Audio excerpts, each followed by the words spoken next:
السلام عليكم إن الحمد لله نحمده ونستعينه ونستغفره ونعوذ بالله من شرور أنفسنا ومن سيئات أعمالنا من يهده الله فلا مضل له ومن يضلله فلا هادي له وأشهد أن لا إله إلا الله وحده لا شريك له وأشهد أن محمدا صلى الله عليه وسلم. أيها الذين آمنوا اتقوا الله حق تقاته ولا تموتن إلا وأنتم مسلمون.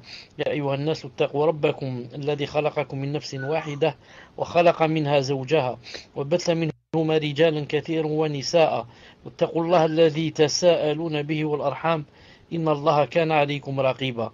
يا أيها الذين آمنوا اتقوا الله وقولوا قولا سديدا يصلح لكم أعمالكم ويغفر لكم ذنوبكم ومن يطع الله ورسوله فقد فاز فوزا عظيما. ألا إن أصدق الكلام كلام الله وخير الهدي هدي محمد عليه الصلاة والسلام وشر الأمور محدثاتها وكل محدثة بدعة وكل بدعة ضلالة وكل ضلالة في النار. حياكم الله تعالى en cette soirée du samedi 21 Rabi' al-Thani 1435 de l'Hégire, correspondant au 22 février 2014 bi'idnillahi ta'ala. Aujourd'hui, Inch'Allah ta'ala, on est avec le 39e cours du livre Le dogme du monothéisme. On avait dit une fois que nous sommes au 5e chapitre, c'est-à-dire dans le 5e chapitre, il y a au moins 3 cours, au moins 3 sous-chapitres. Le premier, ce que l'on doit croire à l'égard du messager alayhi salam, de sa famille et de ses compagnons. Tout ça, c'est le 5e chapitre. Quant au premier sous-chapitre, c'est l'obligation du messager alayhi salam et de l'honorer, ainsi que l'interdiction d'exagérer dans son éloge et la mise en évidence de son statut. On a vu, donc, Inch'Allah Ta'ala, on a vu que, premièrement, c'était l'obligation. Ça, on l'a vu. L'obligation d'aimer le messager alayhi salam et de l'honorer. Aujourd'hui, Inch'Allah Ta'ala, c'est le deuxième, c'est-à-dire petit 2, l'interdiction d'exagérer dans son éloge alayhi salam. C'est-à-dire, comme c'est obligé de l'aimer et de lui donner son statut et de l'honorer, de même il est interdit d'exagérer dans son éloge. C'est pas comme font les soufis et les autres qui disent que le prophète alayhi salam connaît même ce qu'il y a de quoi, ce qu'il y a dans la tablette préservée, ce qui est écrit, comme dit le Boussaïri et les autres, et qui disent que tout ce qu'il y a dans cette dunya, même dans l'au-delà, comme bienfait, ça vient du prophète alayhi salam. Tout ça, ils le disent en croyant que c'est une preuve de l'amour du prophète sallallahu alayhi wa sallam. Alors que c'est pas vrai. Celui qui aime le prophète sallallahu alayhi wa sallam n'exagère pas dans ses éloges. Taïb. Le cheikh dit, hafidahullah ta'ala, en langue arabe, le terme al-ghulu signifie le fait de dépasser les limites.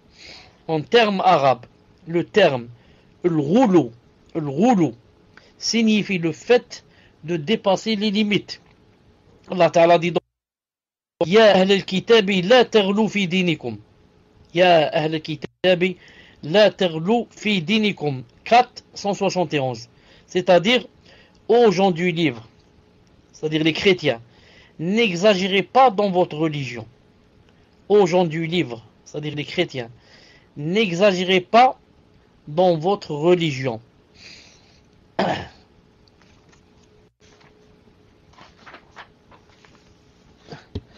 Cheikh dit, hafidahullah ta'ala, al-itra veut dire le fait d'exagérer et mentir dans l'éloge d'une personne.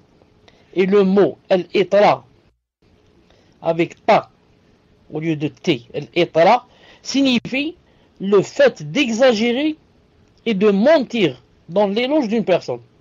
Donc c'est plus grave que le ghulu. L'itra, on va même non seulement faire exagérer dans les éloges, mais on va mentir. On va mentir.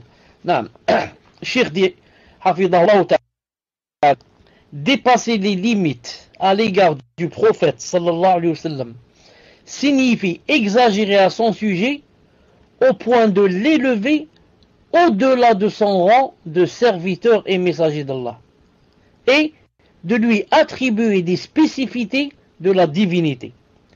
Par exemple, en l'invoquant, en implorant son secours en dehors d'Allah et en jurant par lui. Quant à l'exagération à propos du prophète sallallahu alayhi wa sallam, elle consiste en l'excès de son éloge. Le prophète sallallahu alayhi wa sallam l'a interdit lorsqu'il a dit, sallallahu alayhi wa sallam, il a dit: La tutruni kama atrati an-nasara Maryam, innama ana abd, faqulu abdullahi wa rasuluh. N'exagérez pas dans l'éloge, comme ont exagéré les chrétiens à l'égard de Isa, qu'ils appellent eux Jésus, fils de Maryam. Je ne suis qu'un serviteur. Dites alors à mon égard, dites alors le serviteur d'Allah et son messager. Rapporté par Bukhari et Muslim. Il a dit, alayhi salam, il nous a interdit, il nous a dit, attention, n'exagérez pas dans mon éloge. Si ce n'était pas messager, un homme qui a menti, qui a dit je suis messager, ça lui plairait que les gens exagèrent dans son éloge. Non, c'est comme ça, il dit, ça travaille mon but. Non, moi j'ai menti, j'ai dit je suis messager, je suis pas. Les gens, en me faisant des éloges, en exagérant, c'est dans mes intérêts. Mais le prophète sallallahu alayhi wa sallam est un vrai prophète envoyé par Allah subhanahu wa ta'ala. Il n'aime pas le mensonge, même si c'est pour lui. Tu mens pour lui, pour l'élever encore haut, il te dit non, c'est pas comme ça, je ne suis pas à ce statut. Attention, faut pas faire cela. N'exagérez pas dans mon éloge, comme ont exagéré les chrétiens à l'égard de Isa, qu'ils appellent Jésus, fils de Maryam. Ils ont exagéré à quel point? Au point de dire c'est le fils d'Allah, c'est le fils de Dieu. Non, ce n'est plus un messager seulement, non. Plus encore, c'est le fils de Dieu. Qu'Allah Ta'ala nous préserve de cette phrase. Ensuite, il a dit, je ne suis qu'un serviteur. Dites alors, en parlant de moi, le serviteur d'Allah et son messager. Le serviteur d'Allah et son messager. Cheikh dit, hafidahullah ta'ala, c'est-à-dire, ne me faites pas de fausses éloges et ne dépassez pas les limites dans mon éloge, comme les chrétiens qui ont exagéré au sujet de Isa, alayhi salam, au point qu'ils lui ont attribué la divinité. Mais plutôt, décrivez-moi comme Allah Ta'ala m'a décrit. Ainsi dites, le serviteur d'Allah et son messager. Et lorsque certains compagnons lui dirent, Anta Sayyiduna. Ils lui dirent, Anta Sayyiduna. Il a répondu, As-Sayyidu Allahu Tabaraka wa Ta'ala. C'est-à-dire, certains compagnons ont dit, tu es notre maître. Tu es notre maître. Il a répondu, le maître c'est Allah Azza wa Jal. Le maître c'est Allah. Béni et exalté soit-il. Donc même les sahaba, quand ils lui ont dit, tu es notre maître, il a dit, le maître c'est Allah Azza wa Jal. C'est Allah Azza wa Jal. Et lorsqu'ils lui dirent, attendez en arabe, lorsqu'ils lui dirent, Anta afdaluna wa a'zamu qawlan, faqal, qulu bi qawlikum, ou ba'di qawlikum, wa la yastajriyannakum ash-shaytan. Donc, lorsque certains dirent de lui, tu es le meilleur d'entre nous. Non, bien sûr, dans le statut, pas de taille ni d'âge. Lorsqu'il dit cela, qu'est-ce qu'il a dit, sallallahu alayhi wa sallam? Il a dit, dites ce que vous disiez auparavant, ou bien une partie de ce que vous disiez. Attention que ça ne vous détourne pas. Attention, ne laissez pas Satan jouer de vous. Et certaines personnes lui dirent, ô messager d'Allah, tu es le meilleur, le fils du meilleur d'entre nous, notre maître et le fils de notre maître. Lorsqu'ils ont dit ça en arabe, قال له ناس يا رسول الله يا خيرنا وابن خيرنا ويا سيدنا وابن سيدنا قال يا أيها الناس قولوا بقولكم ولا يستهوينكم الشيطان أنا محمد عبد الله ورسوله ما أحب أن ترفعوني فوق منزلتي التي أنزلني الله عز وجل. Certains lui dirent, ô messager d'Allah, tu es le meilleur et le fils de meilleur d'entre nous et le fils de notre maître. Il a répondu aux gens, dites ce que vous disiez auparavant et que Satan ne vous tente pas. Je suis Mohammed, le serviteur d'Allah et son messager. Je n'aime pas que vous m'éleviez à un rang au-dessus qu'Allah Ta'ala m'a donné. Au-dessus qu'Allah Subhanahu wa Ta'ala m'a donné. Le Cheikh Hafidahullah Ta'ala a dit, donc, bon, le hadith rapporté par Ahmed Nasai, authentifié par Cheikh Al-Albani dans Islah al-Bida' wal-Awaid, 22 numéro 102. Le Cheikh dit donc, il désapprouva qu'on fasse son éloge, sallallahu alayhi wa sallam, en ces termes, tu es notre maître, le meilleur, le plus distingué, le plus grand d'entre nous. Il a dit, cela même si effectivement il est le meilleur et le plus noble de toutes les créatures. Malgré tout, il leur a interdit de faire son éloge de la sorte, pour leur éviter l'exagération à son égard et pour préserver le monothéisme. Par contre, il leur a indiqué de lui attribuer deux qualités qui constituent les grades les plus élevés pour un serviteur sans qu'il représente une exagération, ni un danger pour la foi. C'est quoi? Le serviteur d'Allah et son messager. Le prophète sallallahu alayhi wa sallam n'aimait pas qu'on lui donne une place supérieure à celle qu'Allah azza wa jalla lui a attribuée. Cependant, beaucoup de gens ont enfreint cette interdiction et ont commencé à l'invoquer, lui implorer secours, jurer par lui et lui demander ce qu'on ne doit demander qu'à Allah azza wa jalla. C'est ainsi qu'ils font durant les anniversaires, dans les poèmes et les chants. En réalité, ils ne distinguent pas le droit d'Allah azza wa jalla et celui du messager. Le grand savant Ibn al-Qayyim, rahimahullah ta'ala, a dit dans son poème Nouniya, il a dit, Allah a un droit qui ne revient à personne d'autre, et son serviteur a un autre droit. Ceux qui en fait deux, alors ne faites pas de ces deux droits un seul, sans distinction ni discernement. Donc voilà, Inch'Allah Ta'ala, le cours d'aujourd'hui, où alhamdoulilah, il est très court. C'est, résumé, c'est quoi? Le fait, naam, d'exagérer dans l'éloge du prophète sallallahu alayhi wa sallam, et avec une bonne niya, qui est, je l'aime beaucoup. Donc, qu'est-ce qu'ils vont faire?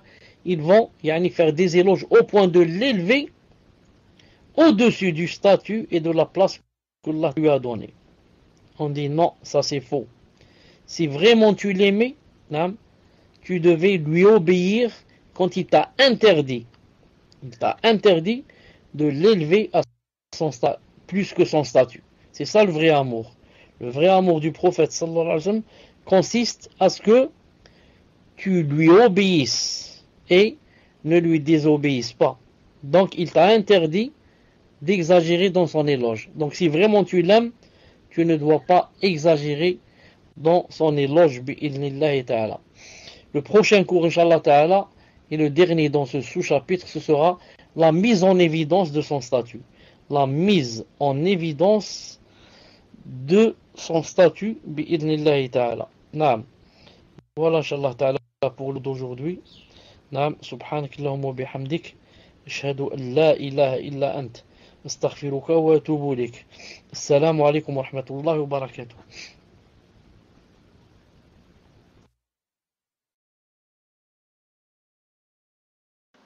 Première question donc d'un frère qui dit: Cheikh, je voudrais savoir si on doit prier sur le prophète sallallahu alayhi wa sallam pendant la khutbah du Jumu'ah, sachant qu'il ne faut pas parler, et doit-on répondre au salam des personnes qui viennent en retard Et doit-on dire dans la vie de tous les jours, sallallahu alayhi wa sallam, à chaque fois qu'on le cite, sinon on a un péché, ou bien est-ce juste recommandé, cher? Barakallahu fikum.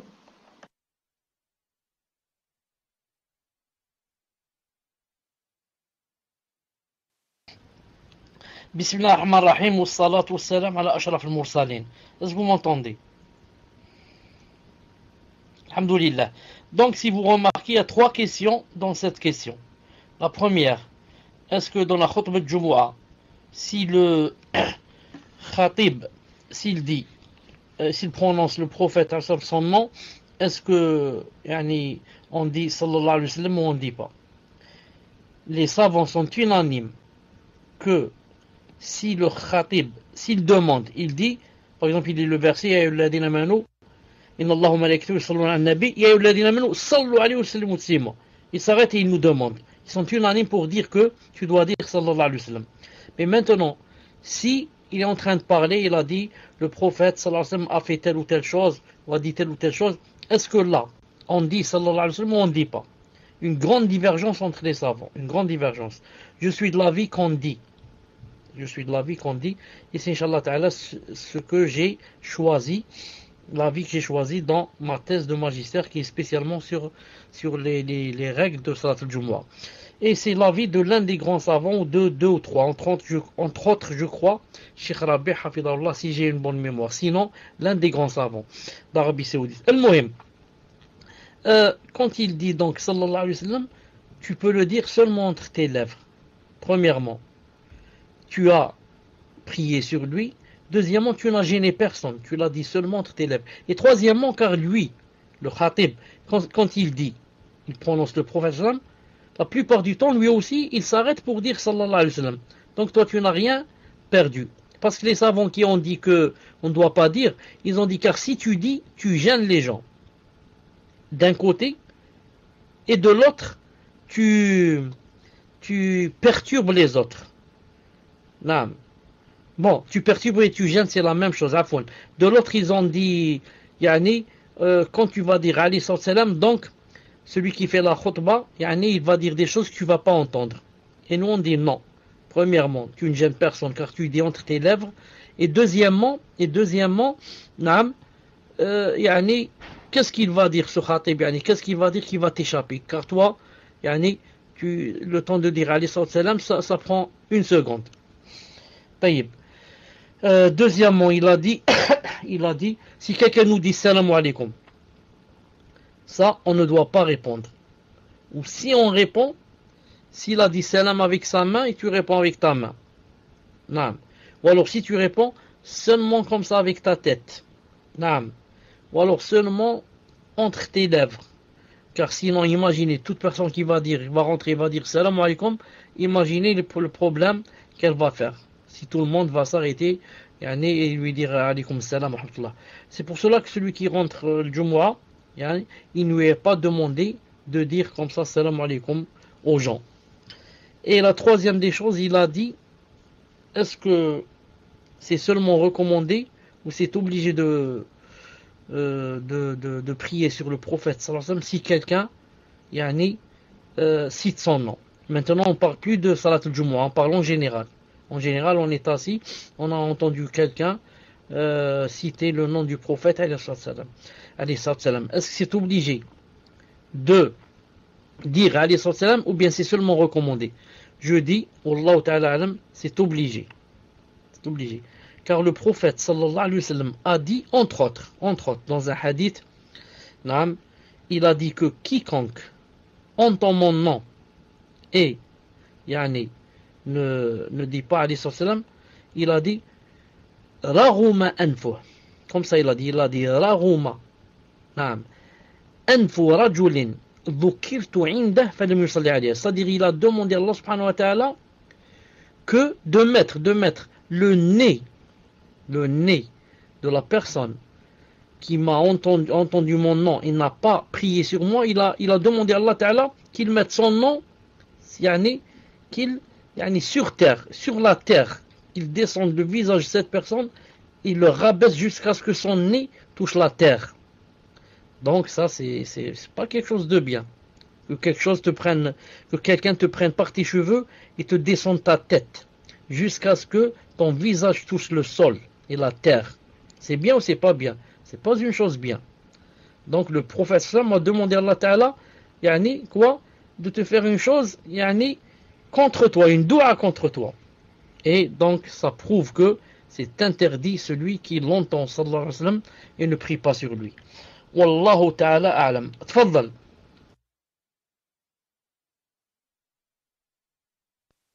Ahsanallah ilaykum ya Cheikh.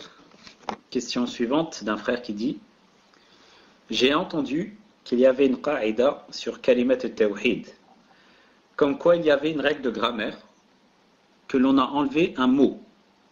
Pourrez-vous m'informer sur cette règle, Cheikh? Je répète, donc il a entendu une règle concernant kalimat al-tawhid, comme quoi il y aurait une règle de grammaire, donc sûrement en arabe, selon laquelle on a enlevé un mot. Je ne sais pas si vous avez compris, Cheikh, et pourriez-vous l'informer sur cette règle, si vous êtes au courant?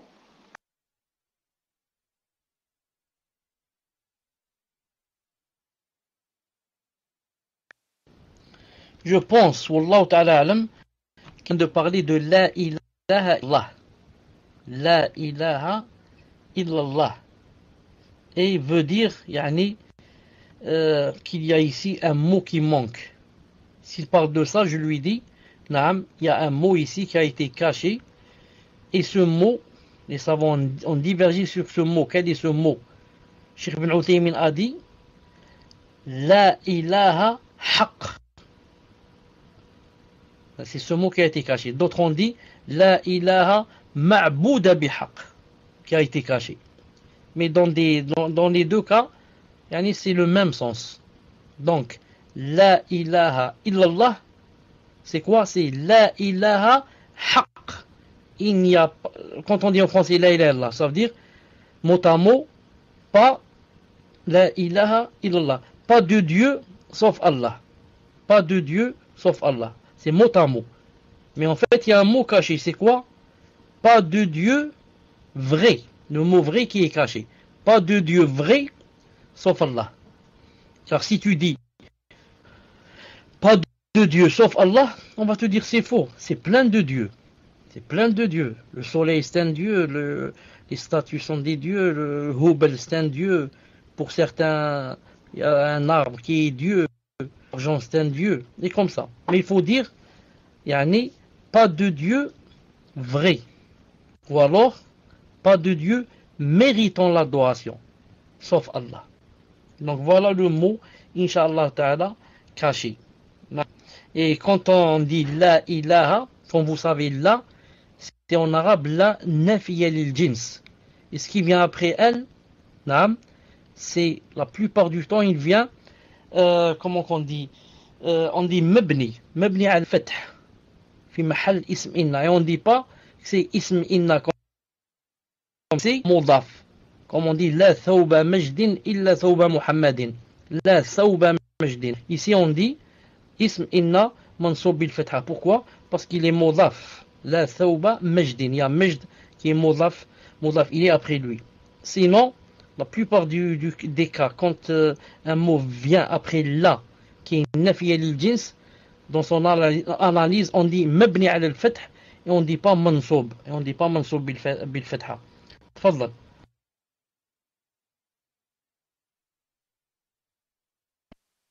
Barakallahu fikum, Cheikh.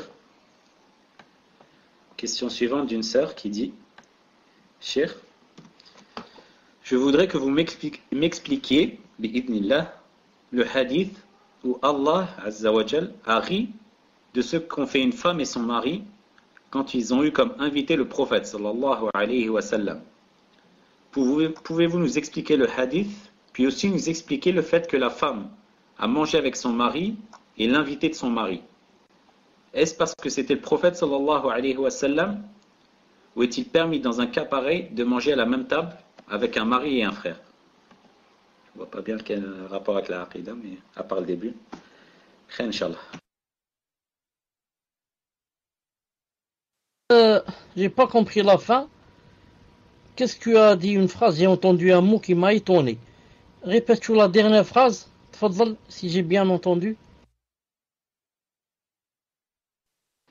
En fait, vous n'avez pas bien compris parce que j'ai lu un peu à contre-cœur pour vous dire vrai.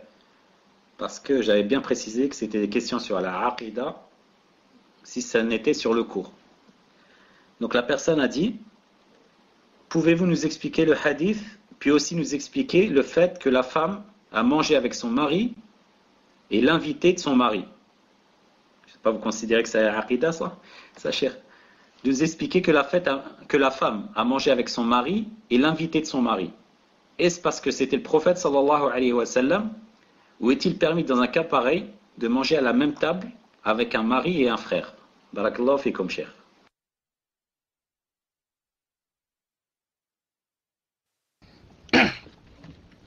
Alhamdulillah, le début c'est sur la aqidah. Allah Ta'ala rit ou bien s'est étonné, c'est la aqidah. Ce que je t'avais demandé de répéter parce que quand tu as dit c'est possible, dans un cas pareil, comme ça tu as des cas pareils, et moi j'ai entendu cas pareil. J'ai dit subhanallah al-azim, qu'est-ce que ça a à voir ça avec le cours? Alhamdulillah, donc tu as dit un cas pareil. Al-Muhim.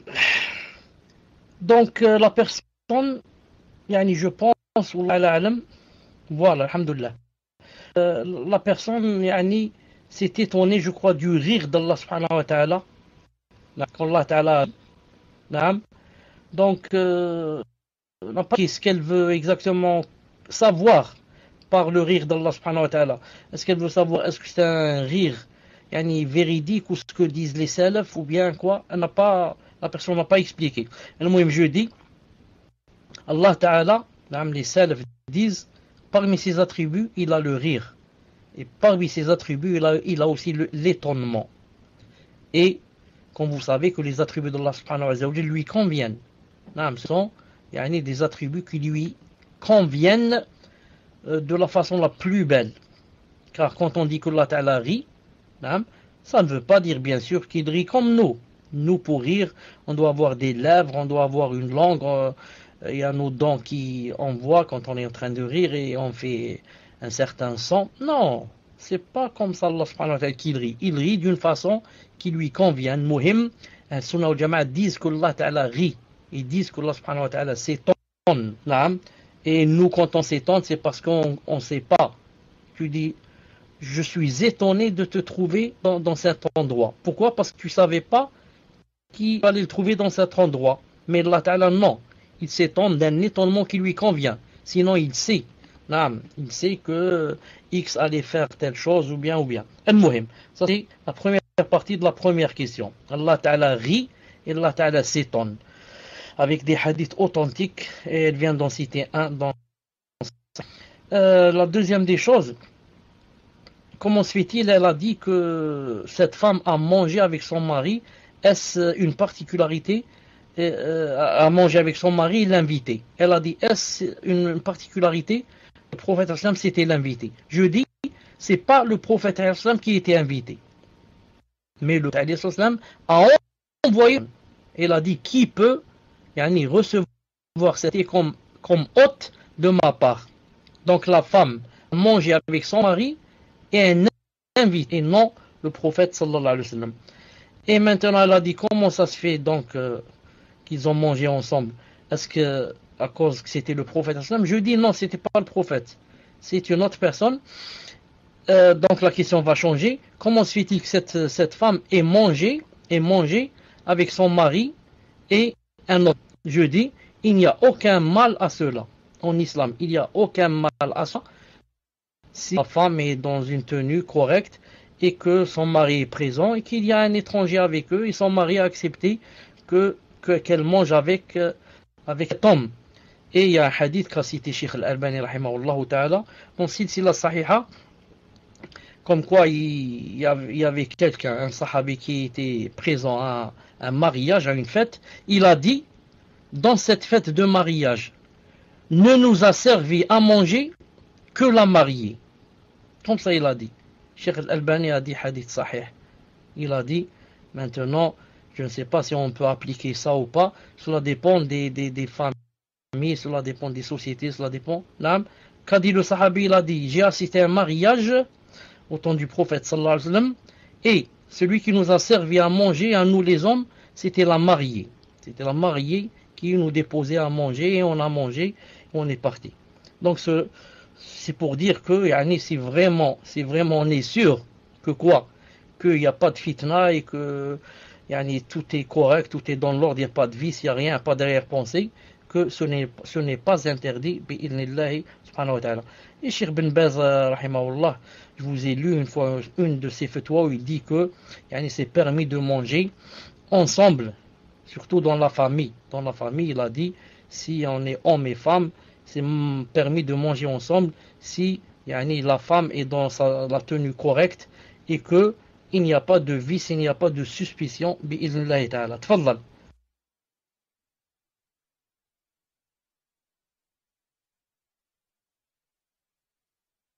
Barakallahu fikum, cher. Assalamu ilaykum. Question d'un frère, qui est la 4e question normalement.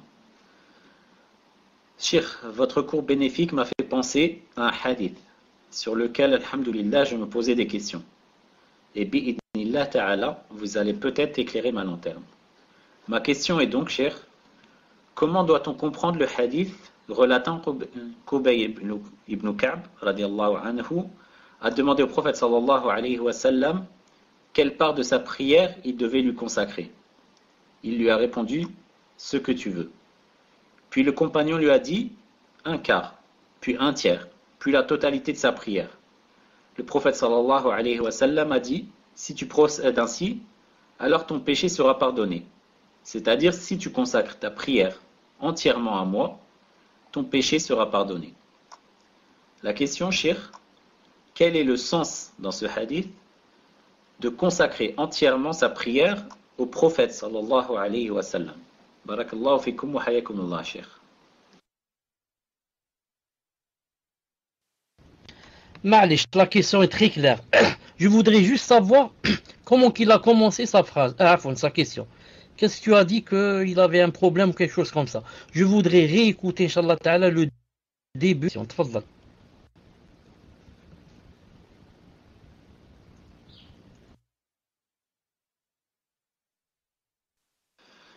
Il a dit, Ahsan Allah ilaykum shaykhana, votre cours bénéfique m'a fait penser à un hadith sur lequel, alhamdulillah, je me posais des questions. Et bi'idhnillahi ta'ala, vous allez peut-être éclairer ma lanterne. Et ma question est donc, comment doit-on comprendre le hadith, etc.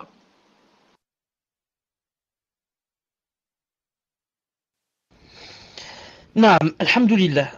La question qu'a posée ce frère, naam, sur ce hadith, il faut dire que vraiment c'est un hadith difficile à expliquer. Naam. Donc, une fois aussi, un frère m'a téléphoné. Il m'a dit, voilà, il y a un hadith qui dit, il a cité le hadith, comme quoi le prophète sallam, si tu pries sur moi pendant toute la prière, tes péchés seront exaucés, etc. Il m'a dit, je ne comprends pas comment, dans ma salade, je dois prier sur le prophète sallam, dans les soujouds, où est-ce que je prie, etc. Donc c'est la même question qu'a posé ce frère, et je crois que lui aussi il a ce problème, et moi-même j'ai aussi ce problème, alhamdoulilah, jusqu'à ce que j'ai connu la réponse donc à ce hadith. Et la réponse, bien sûr, je l'ai trouvée où?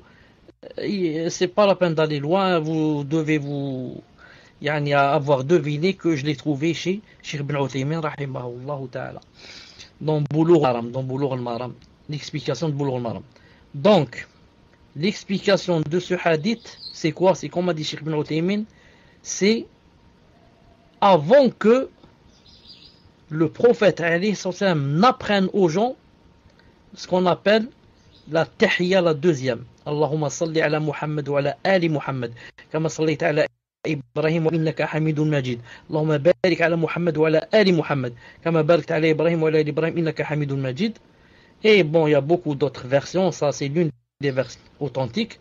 Donc, c'est cette chose-là, cette tahiyya, Allahumma salat ala nabi, Allahumma salli ala Muhammad wa ala ali Muhammad, c'est ce qu'a voulu dire le prophète dans ce hadith. Non, c'est comme ça, il lui a appris, il lui a dit voilà ce que tu dois dire, Inch'Allah Ta'ala, si tu veux prier sur moi et si tu veux que tes péchés soient effacés, etc. Tu dois dire Allahumma salli ala Muhammad wa ala ali Muhammad, kama sallaita ala Ibrahim wa ala ali Ibrahim, wa barik ala Muhammad wa ala ali Muhammad, et à la fin du hadith, bi'idnillahi Ta'ala. Voilà, Inch'Allah Ta'ala, j'espère que yani, ta lanterne a été éclairée. Tfadlal. Barakallahu fikum, Cheikh. Jazallah kadhalik al-akh pour avoir posé cette question, nous a permis d'apprendre une chose importante. Jazakumullah khairan, Cheikh. Question suivante d'un frère qui dit Barakallahu fikum wa hafidhakumullah, Cheikh. Question d'une sœur plutôt. C'est la 4e question maintenant. Donc, je voulais savoir, d'après ce que vous avez dit dans un hadith, Cheikh, on ne doit pas dire Sayyiduna Muhammad. Quand je lis la salat ibrahimiyya, je dis Sayyiduna Muhammad. Et des fois, je dis le maître des messagers, Sayyidul Mursaloun. Est-ce correct, Cheikh? Barakallahu fikum.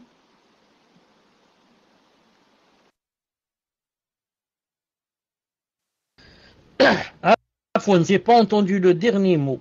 C'est-à-dire ça a grésillé. Quand tu as dit qu'est-ce qu'il y avait après S? S bid'a ou qu'est-ce que tu as dit? Est-ce correct? La question est, est-ce correct, Cheikh, de faire cette chose-là?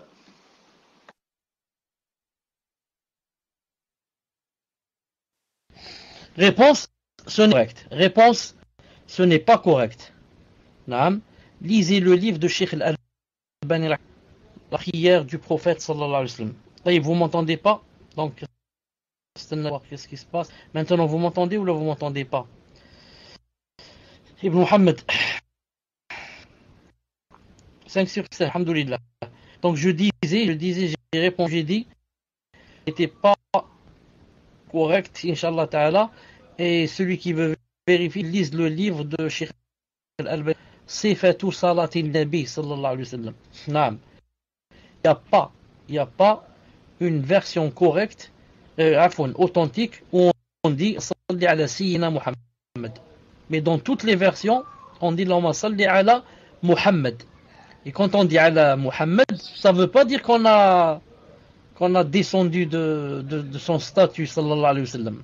Au contraire, on la place. Lui, il a dit voilà comment on dit. C'est pour que si quelqu'un va dire par exemple moi je veux le respecter, etc. Je dis Allahumma salli ala Muhammad. Je lui dis si vraiment tu le respectais, tu l'aimais, il faut dire comme il nous a appris lui. Il nous a pas appris Allahumma salli ala Sayyidina Muhammad. Il nous a appris Allahumma salli ala Muhammad. Alors, si tu dis comme ça, alors va aussi dans le adhan. On va te demander de faire l'adhan. Allahu Akbar, Allahu Akbar. Ensuite tu vas dire Ashhadu an la ilaha illallah. Ensuite tu vas dire Ashhadu anna Sayyidina Muhammad Rasulullah. صح? Ashhadu anna Muhammadan Sayyidina Rasulullah. Tu vas ajouter Sayyidina. Non. Dites, afwan l'adhan, Ashhadu anna Muhammadan Rasulullah. Si tu ajoutes Ashhadu anna Sayyidina Muhammadan, on va dire, c'est pas vrai, tu n'aimes pas le prophète islam et tu le respectes pas. Non, même si tu dis que moi j'ai fait ça parce que je l'aime. On te dit non, si tu l'aimes vraiment, tu aurais dit comme il dit lui. Lui, il nous a appris Ashhadu anna Muhammadan Rasulullah et non pas Ashhadu anna Sayyidina Muhammadan Rasulullah. Tfaddal.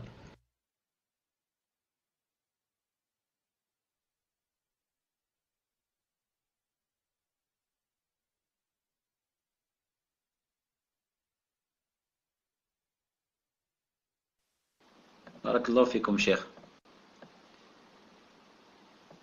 Question suivante. Donc d'un frère qui dit ma question concerne la prière. Le prophète sallallahu alayhi wa sallam a reçu l'obligation des 5 prières lors du Miraj. C'est-à-dire en l'antise de la révélation.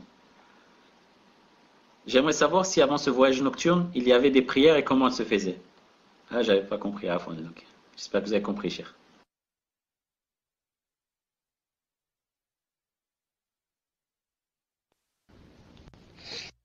Que le prophète sallallahu alayhi wa sallam l'ascension. Ce qu'on a. Naam. Il n'y avait pas les 5 prières, mais il y avait 2 prières. Naam. Une prière le matin et une prière le soir. Comment dit Allah Ta'ala au Sabbih, attendez. Sabbih bismi rabbika qabla tulu' ash-shamsi wa qabla ghurubiha. Il a dit prie au Sabbih, glorifie Naam, avant le coucher du soleil, avant le lever du soleil et avant le coucher du soleil. Donc il faisait une fois la prière le matin, une fois le soir. Naam. Et certains ont dit que ces 2 prières étaient seulement recommandées, d'après certains, et d'après d'autres qu'elles étaient obligatoires. Après, quand il a fait l'ascension, c'est là qu'on commençait les 5 prières, bi'idnillahi ta'ala, obligatoires. Tfaddal.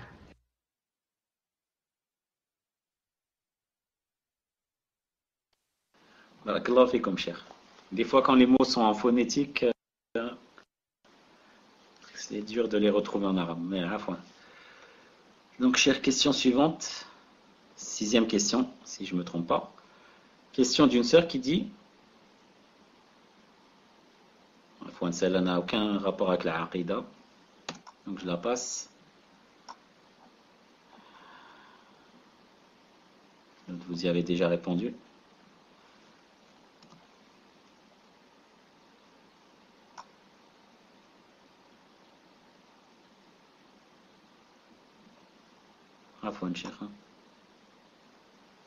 Donc, Cheikh Hafidakumullah, question d'une sœur qui dit, pouvez-vous m'expliquer ce qu'est Sidrat al-Muntaha, le lotus?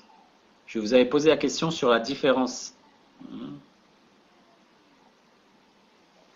Ça, c'est une autre question encore. Barakallahu fikum.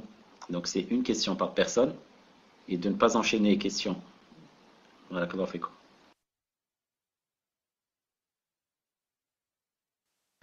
Je n'ai entendu aucune question. J'ai entendu, tu as dit celle du lotus, et il y a une autre que je n'ai pas entendue, mais j'ai entendu 2 questions que tu as annulées. Donc, où est maintenant la vraie question? Tfadlal. Comme je suis arrivé un peu en retard, on m'a envoyé toutes les questions d'un coup, et j'ai remarqué que la moitié des questions n'avaient aucun rapport avec le cours, aucun avec la aqidah, aucun avec un cours passé, et pourtant j'ai bien répété, et j'ai pris du temps à le faire, mais Inch'Allah, on va essayer de le dire en plusieurs langues la prochaine fois, Inch'Allah. Donc la question de la sœur est, Cheikh, pouvez-vous m'expliquer? Non, alhamdoulilah, parce que c'est pour ça que j'ai mis du temps à vous trouver une question sur la aqidah. Et c'est celle-ci, donc pouvez-vous m'expliquer ce qu'est Sidrat al-Muntaha? Barakallahu fikum, Cheikh.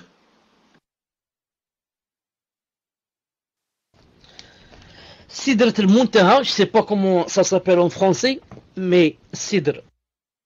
Bon, c'est le lotus, qu'on appelle le lotus, et c'est très recommandé enlever le sihr.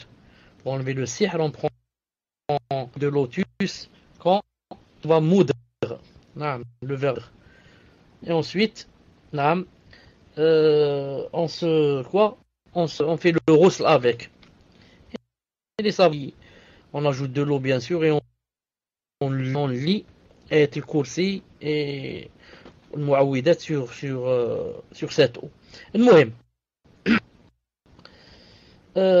Sidrat al-Muntaha a été cité dans le Coran, Allah Ta'ala dit عندها سدرة المنتهى عند سدرة المنتهى عندها جنة المأوى. Il a cité que le paradis du Ma'wa se trouve يعني عند سدرة المنتهى.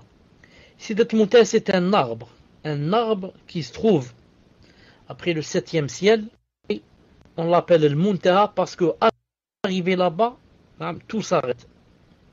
Personne ne peut dépasser cet arbre. Personne ne peut dépasser cet arbre. Tout ce qui monte s'arrête là-bas. Tout ce qui descend aussi s'arrête là-bas. C'est pour ça qu'on l'appelle Muntaha. Le Muntaha, on ne peut pas dépasser. C'est la fin. Le prophète sallallahu alayhi wa sallam, quand il a cité cet arbre, il a donné certaines de ses qualités, ou plutôt de sa description. il a dit que il a des fruits. Cet arbre a des fruits. Il a dit comme yani, de la grandeur de Al-Qilal. Al-Qilal. Al-Qilal, jam'a Qulla. Comment ça s'appelle Qulla en français? Comment ça s'appelle Qulla en français? Je crois que je pense, hein, vase. Jar, voilà, jar. Il a dit, il n'a pas dit ça donne exactement quoi comme fruit. C'est quoi exactement? C'est des pêches, des pommes, il n'a pas dit. Mais il a dit que le habba, yani, le fruit, il a la grandeur d'une jarre. Et il a dit que, subhanallah, si on prend un fruit, il a dit quand on prend un fruit de cet arbre, il a dit le fruit. Parce que quelqu'un a dit au prophète sallallahu alayhi wa sallam, il lui a dit à Rasulullah, moi je ne comprends pas comment que dans le paradis, il y a, comment ça s'appelle? Il a dit, il y a cidre. Non, il a dit, il y a le lotus, alors que le lotus, c'est connu que quoi? Ça a des épines. Et le prophète sallallahu alayhi wa sallam lui a répondu, il lui a dit, tu n'as pas entendu que Allah Ta'ala a dit, sidrin makhdoud. Il a dit, mais il a dit makhdoud.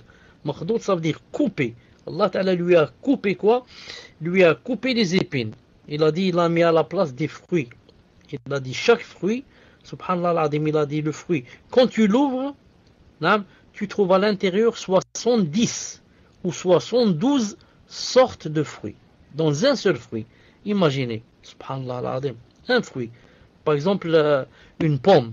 Une pomme, tu l'ouvres, qui est pris du lotus. Tu l'ouvres, tu trouves à l'intérieur 70 sortes de fruits. C'est-à-dire, la pomme, si tu vas la manger, à chaque fois que tu la mets dans ta bouche, c'est toujours le même goût. Parce que c'est toujours une pomme. Mais imagine, en parlant du lotus, il a dit, le fruit que ça donne, tu manges d'un côté, ça a un goût. Ensuite, tu commences à changer, tu bouges un peu ta main, ça a un autre goût. Tu tournes un peu le fruit, ça a un autre goût, et comme ça, 70, il a dit, ou 72. Non, goût différent. Subhanallah. Voilà, Inch'Allah Ta'ala, pour Sidrat al-Muntaha, et ça a des couleurs et des choses magnifiques, sublimes, que personne ne pourrait décrire ni comprendre jusqu'à ce qu'il voit cet arbre, bi'idhnillahi ta'ala. Tfadlal.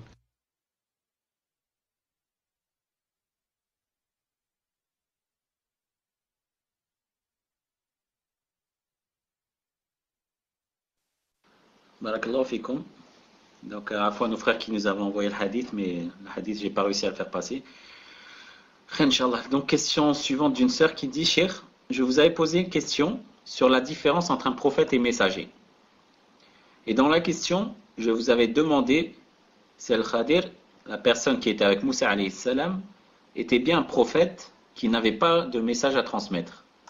Mais vous n'aviez pas pu répondre à cette question. Est-ce que vous avez pu trouver une réponse, Cheikh? Barakallahu fikum wa jazakumullahu khairan.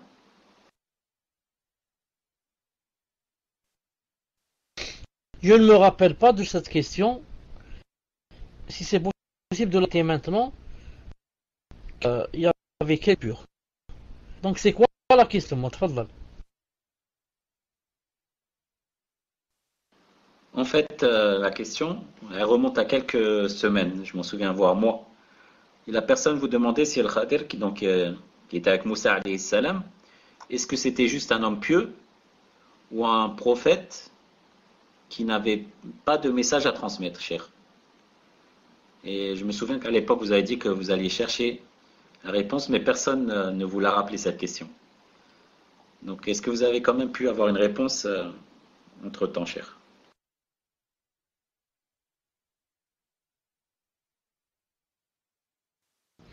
C'est étonnant que j'ai répondu ainsi. C'est répondu ainsi. Sûrement qu'il y a un malentendu, que j'avais pas compris la question. Sinon, la réponse, je la connais depuis au moins 20 ou 30 ans. Et moi, je sais que le Khadir, c'est un bête. Le Khadir, c'est un prophète. Donc, sûrement que j'ai pas compris la question. Ou alors, elle a été. Alors, je dis, Car si je savais que c'était ça là la question, j'aurais répondu que Al-Khadir c'est un prophète.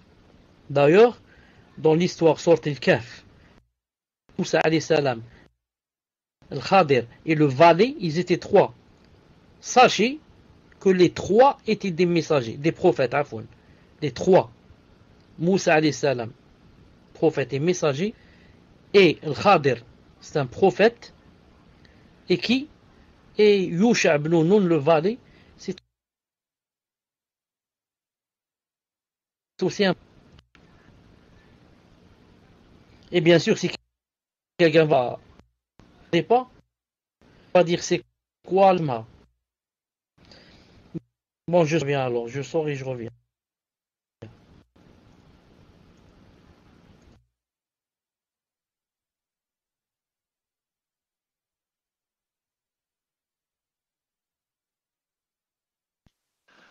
Ouais, mais moi, ça faisait un moment que ça coupait. Et vous avez tous mis 1, 5 sur 5, 10 sur 10, etc.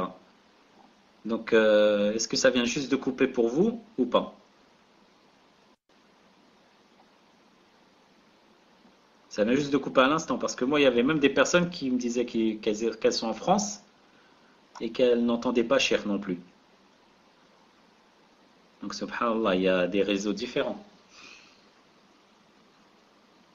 Et moi, quand je parle, ça, vous entendez bien ou ça coupe aussi? Non, Fauzi, on a dit, il est à part. Il a son satellite personnel. Mais pour les autres,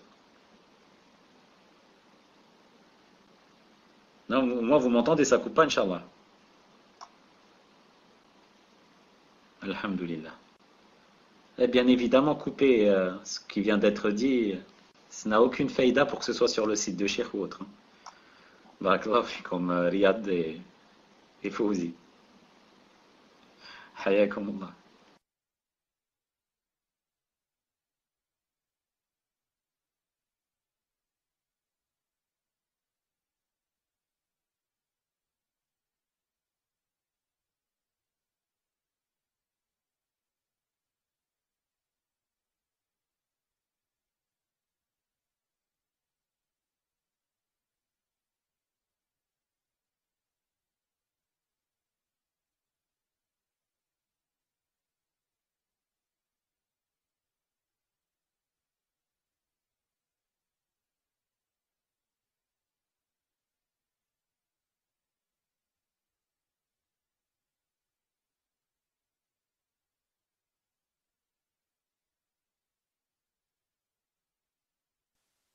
Au fait, Akhi Fauzi, si vous pouvez vous mettre d'accord, toi ou tout faire, parce qu'apparemment les questions concernant ce salon bis et qui concernent la aqidah ou le cours sont finies. Donc si vous pouvez récupérer quelques questions dans ça en général, mais je ne sais pas si c'est Fauzi ou tout faire. Donc mettez-vous d'accord. Barakallahu fikum.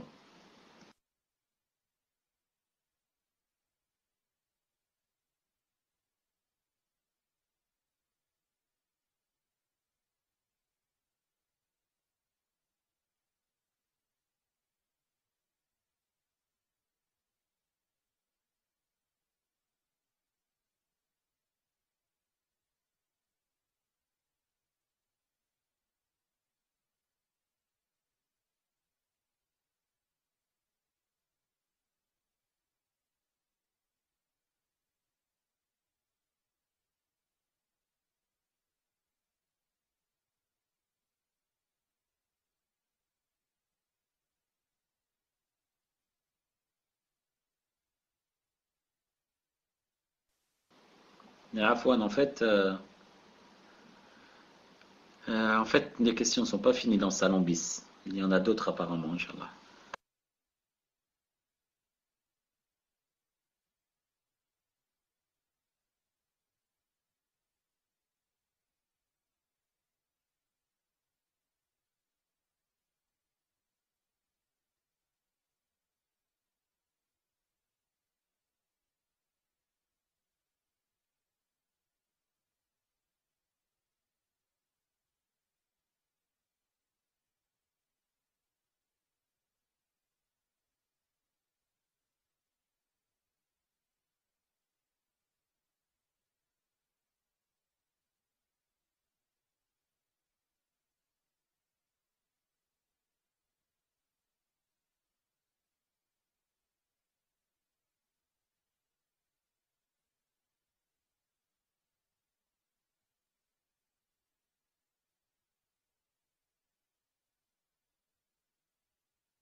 Alhamdulillah que vous avez remarqué.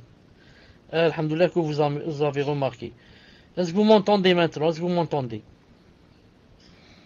Alhamdulillah. Donc je disais que les trois cités dans Surat al-Kahf étaient quoi? Étaient des prophètes. Et la preuve que le Khadir, je dis bien le Khadir ou bien le Khidr. Et il ne s'appelle pas le Khodir. Il s'appelle pas le Khodir. On choisit ou bien on dit le Khadir ou bien on dit le Khidr. C'est tout. Donc la preuve que lui aussi c'était un prophète, c'est le verset qui suit. Regardez ce verset qui va venir bi'idhnillahi ta'ala. Regardez ce verset. Et quant au mur, il appartenait à deux garçons. Dites-moi si c'est affiché. Et quant au mur, il appartenait à deux garçons orphelins de la ville. Et il y avait dessous, ça c'est pas affiché. Ça c'est pas affiché. Malish, puisque ça c'est pas affiché, je vous lis. Est-ce que tu fais une seconde? Et salam alaikum, ça c'est affiché ou pas? Salam alaikum, ça c'est affiché ou pas? Ça c'est affiché, d'accord. Une seconde. Donc vous dites que ça c'est pas affiché, une seconde. Alhamdulillah, ça c'est affiché. Et quant au mur, il appartenait à deux garçons orphelins de la ville. Et il y avait dessous un trésor à eux. Et leur père était un homme vertueux. Ça c'est le Khadir qui parle, là, c'est le Khadir qui parle. Il a dit, ton Seigneur a donc voulu que tous deux atteignent leur maturité et qu'ils extraient eux-mêmes leur trésor par une miséricorde de ton Seigneur. Écoutez ce qu'il a dit ici, il a dit, je ne l'ai d'ailleurs pas fait de mon propre chef. Je ne l'ai pas fait de mon propre gré. Je ne l'ai pas fait de ma tête. Ça veut dire, c'est Allah Ta'ala qui m'a dit de le faire. Vous avez compris? Les savants se sont basés sur cette phrase. Je ne l'ai pas fait de mon propre chef. C'est pas moi qui ai voulu faire cela. Mais c'est Allah Ta'ala qui m'a enjoint de le faire. La même chose quand il a tué quelqu'un, il a tué un enfant. Est-ce qu'on peut tuer un enfant ensuite dire que cet enfant allait devenir kafir? Qui peut savoir cela si ce n'est un prophète bi'idnillahi ta'ala? Tfadlal.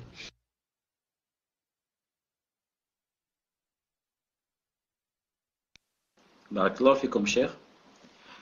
Question suivante d'une sœur qui dit, vous m'entendez pas? Tu m'entends tout faire? Alhamdulillah. Alhamdulillah.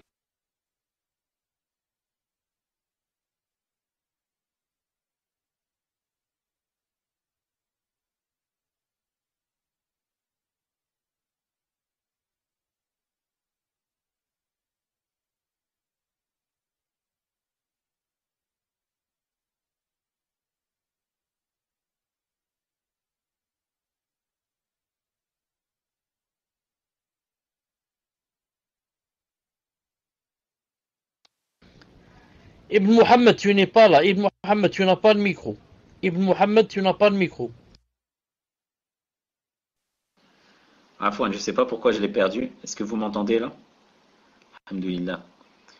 Donc je reprends, cher. La sœur dit, je suis une sœur multazima qui porte le hijab shara'i. Et je prends soin des prières. Je lis le Coran.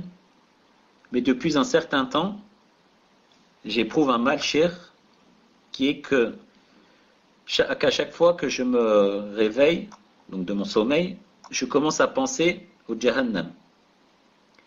Et que je vais bientôt mourir et qu'à la fin, j'irai vers l'enfer. Donc que ma voie sera vers l'enfer. Et plus grave que cela, cher, je commence à avoir des doutes concernant la véracité de la religion et du Coran et du prophète sallallahu alayhi wa sallam. Et que tout cela n'est peut-être pas vrai.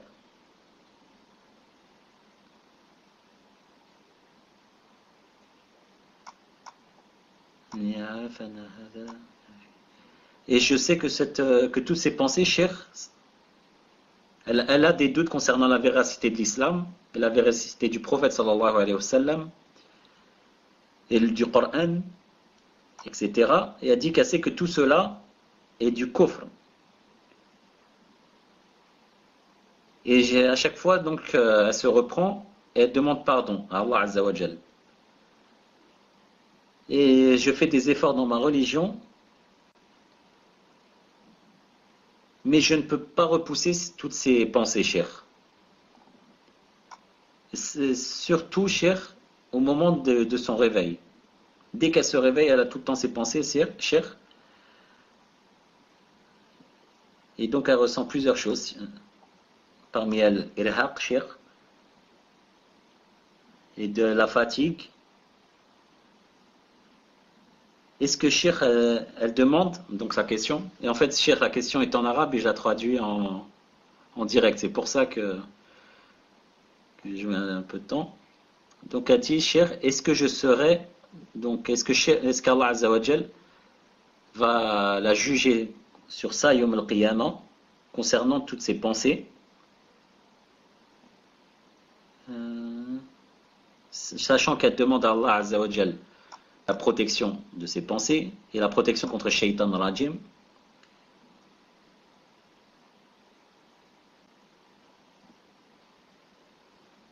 Elle demande, Cheikh, est-ce qu'Allah Azza wa Jal donc envoie ce Shaitan en tant qu'épreuve pour eux, ou est-ce autre chose? Et toutes ces pensées qu'elle ne peut repousser, Cheikh, que doit-elle faire? Barakallahu fikum, Cheikh.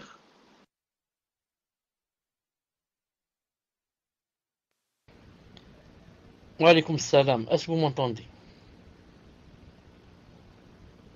Alhamdoulilah, je fais juste...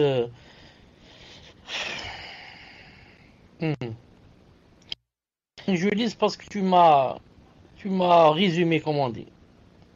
Tu m'as résumé, bi'idhnillah subhanahu wa ta'ala.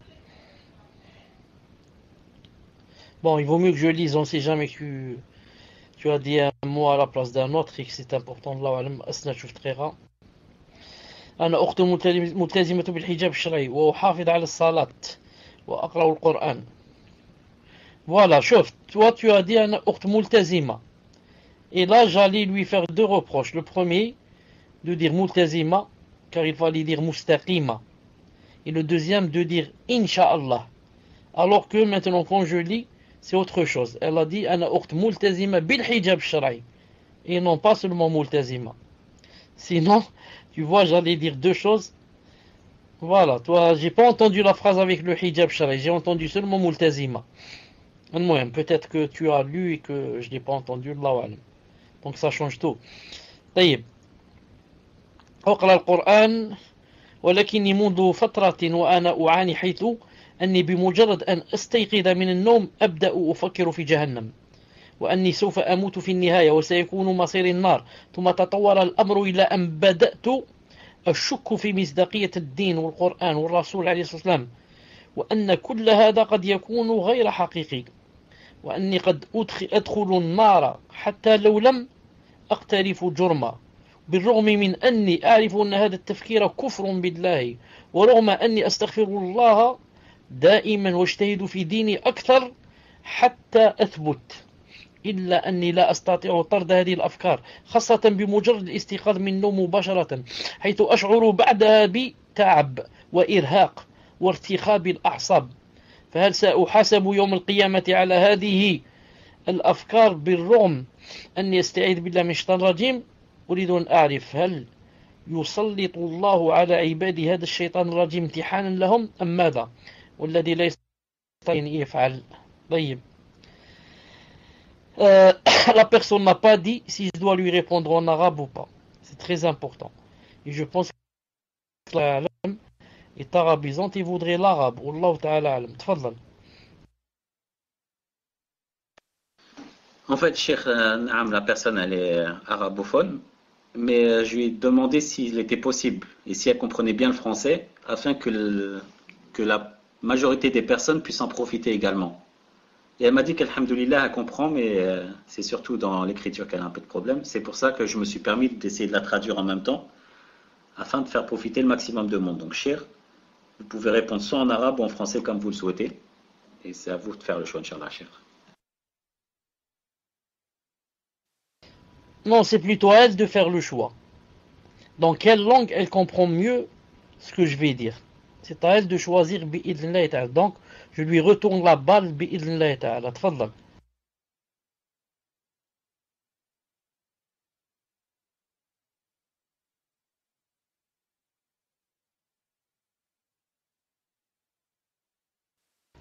Tout faire. Est-ce que tu as répondu à sa place ou bien c'est elle qui t'a dit ça?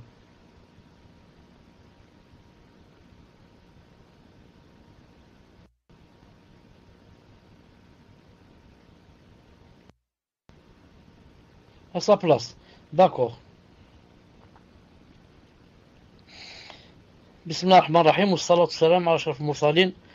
أقول لأختي الكريمة إن هذا لابد إن شاء الله تعالى من بذل الجهود لدفعه بإذن الله سبحانه وتعالى. لماذا؟ لأن طيب maintenant elle dit quand vous voulez. Vous voulez. Si c'est comme ça, je vais répondre en français à cause des autres. Si c'est comme ça, je vais répondre en français à cause des autres. Donc je dis, la sœur et notre fille devrait faire des efforts pour repousser cela. Premièrement, elle dit que elle a ce problème quand elle se lève.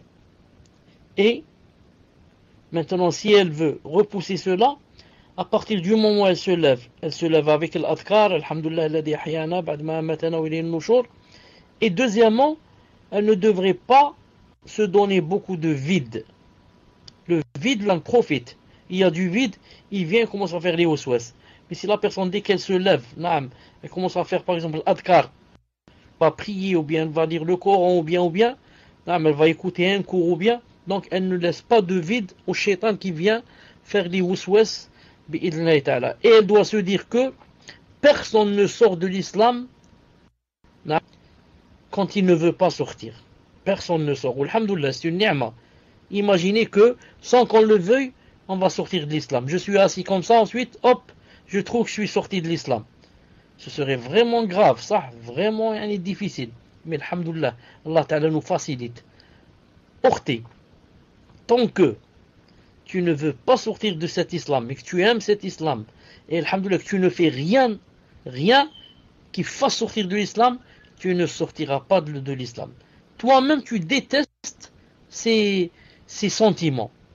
Comment veux-tu que Allah Ta'ala te juge à cause d'une chose que tu détestes et que tu essaies de repousser? Naam.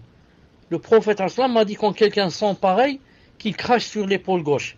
Qu'ils disent A'udhu billahi minash shaitanir rajim. Amantu billahi wa rusulihi, Allahu ahad, Allahu samad, lam yalid wa lam yulad wa lam yakun lahu kufuwan ahad. Et comme ça, il nous a appris ça dans des hadiths authentiques. Toi, bi'idhnillah ta'ala, essaye de repousser à chaque fois en faisant l'adhkar, en disant A'udhu billahi minash shaitanir rajim, en crachant sur l'épaule gauche, en disant Qul huwallahu ahad, en lisant Ayatul Kursi, en demandant à Allah Ta'ala d'éloigner cela, et ne laisse pas de vide dans ta vie et dans ta journée. Et le shaitan, quand il saura qu'il n'y a pas il n'a pas d'occasion avec toi, il va partir bi'idhnillah ta'ala vers une autre personne. Naam. C'est juste une épreuve comme ça, et il faut demander à Allah Ta'ala de l'aide, et ça va passer bi'idhnillah ta'ala. Si jamais la qaddarallah, et que ça passe pas, et que ça reste tout le temps, commencer à faire des ruqya bi'idhnillah ta'ala, en commençant à te faire à toi-même, en faisant des doigts, en lisant sur toi-même, sinon de voir une sœur qui est masha'Allah, ou bien un frère masha'Allah, avec la présence d'un mahram bi'idhnillahi ta'ala, et puis Allah subhanahu wa ta'ala t'aider, ça va passer inshallah ta'ala. Tfaddal.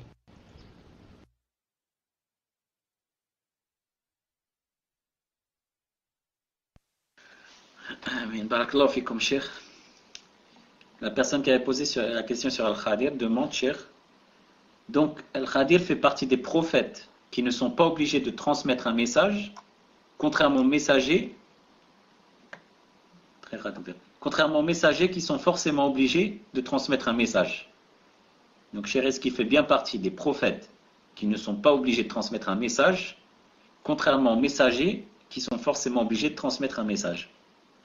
Est-ce bien ça, Cheikh?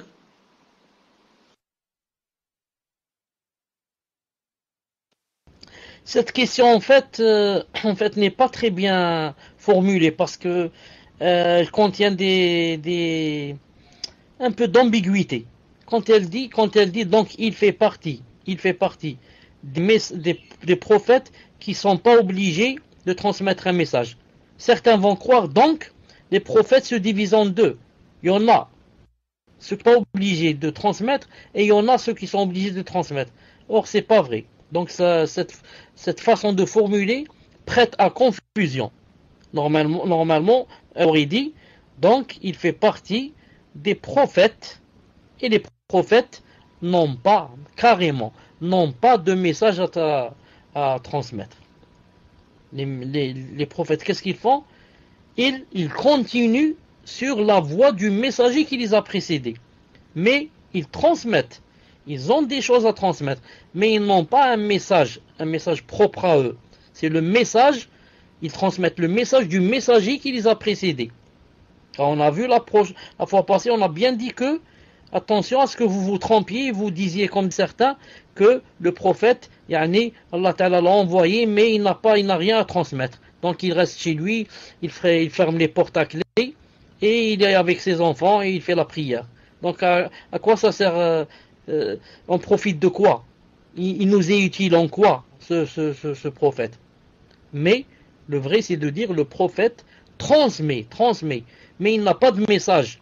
Allah Ta'ala lui a pas donné une risala, mais il lui a ordonné, comme dans le hadith de Sahih Muslim, il lui a ordonné de transmettre ce qu'a transmis avant lui le messager qui l'a précédé. Donc le Khadir alayhi salam n'était pas un messager, il n'avait pas de message, mais c'est un prophète qui transmettait le message du prophète qui l'a précédé. Tfaddal.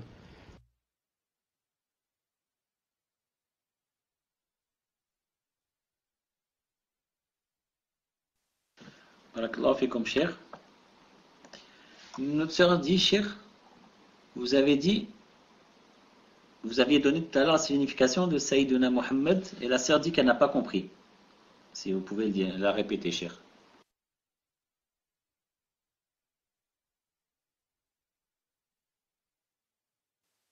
J'ai pas entendu ta question, cher.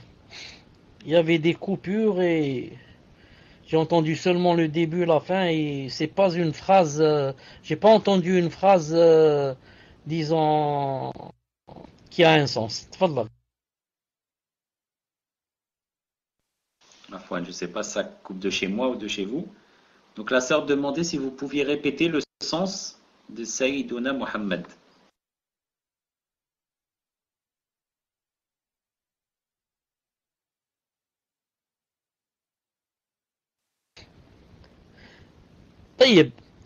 Pour répéter, il faut d'abord avoir cité la chose, ensuite on la répète. Ça, est-ce que vous m'avez entendu citer le sens de Sayyidina Muhammad? Est-ce que j'ai cité le sens pour que maintenant je répète? Donc la question est posée à vous et à la sœur aussi. Tfaddal.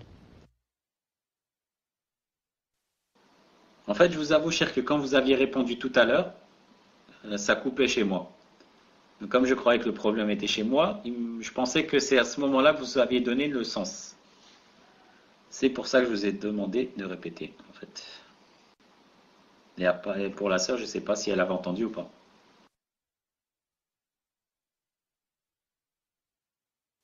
Donc moi je n'ai pas expliqué le sens de Sayyiduna Muhammad.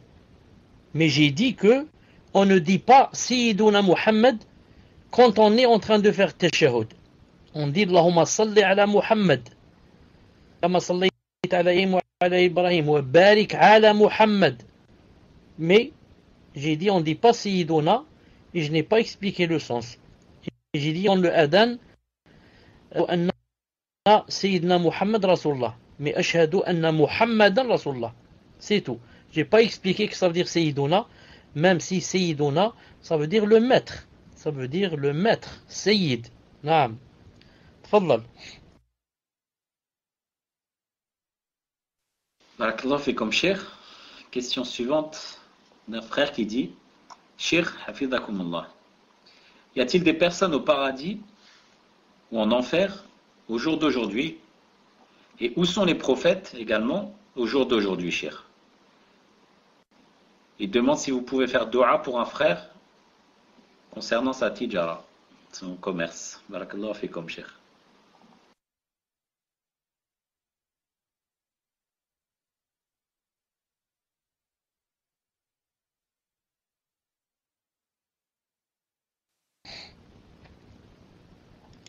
Puisse Allah subhanahu wa ta'ala faire descendre sa bénédiction sur la tijara de ce R, si elle est halal.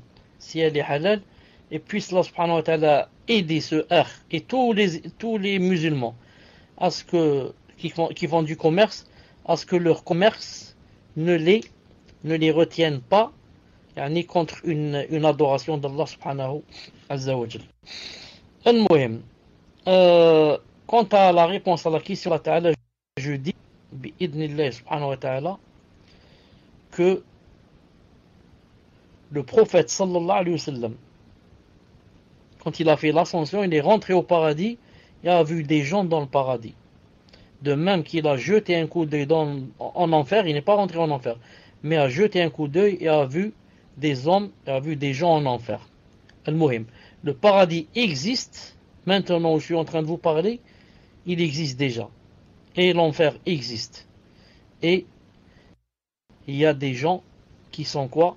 Qui sont au paradis, et il y a d'autres qui sont en enfer. Reste que ceux qui sont au paradis ou bien en enfer, le hadith du prophète alayhi salam dans Sahih Muslim et dans d'autres aussi livres, je crois que même il y a dans le Bukhari, que le croyant, quand il meurt, Allah Ta'ala prend son âme, s'il fait partie des gens du paradis, met son âme dans une sorte d'oiseau, ce qu'on appelle un volatile, qui vole. Mais si c'est exactement un oiseau, ou bien un canard, ou bien une oie, ou bien une perdrix, Allahu a'lam, et c'est quelque chose qui vole, Allah Ta'ala met l'âme du croyant dans un volatile qui est en train de manger avec son bec, il a dit comme ça, ta'laq min ashjar al-jannah, min shajar al-jannah.